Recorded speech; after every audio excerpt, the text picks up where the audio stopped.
All right, so here's a fun one. There is a movie genre, story genre, we'll call it disaster movies, right? Disaster movies are kind of like the reverse fairy tale.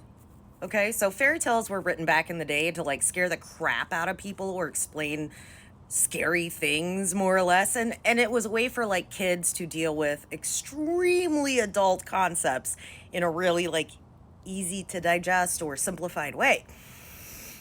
That is the worst can happen to you. So this is, beware. That's what fairy tales were for. Bewares, right?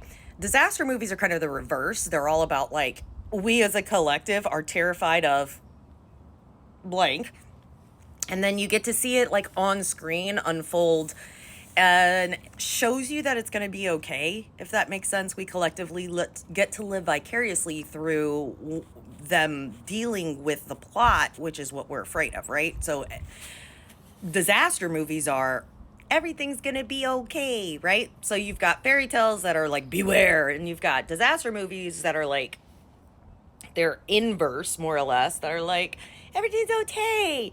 Okay, there's been a huge shift in disaster movies, and I think it's really interesting. And I think it shows how not okay we are as a society.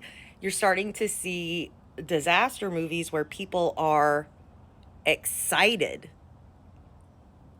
that the end of the world has come. It's a complete twist on the dystopian, like, society thing. Uh, and I think that perfectly encapsulates us as a society right now. We are done.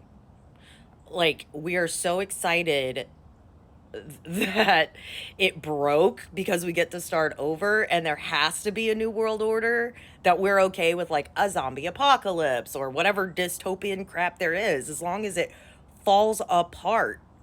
Like, we're at a point in society where we would rather see it fall apart than anything else, and I think that says something.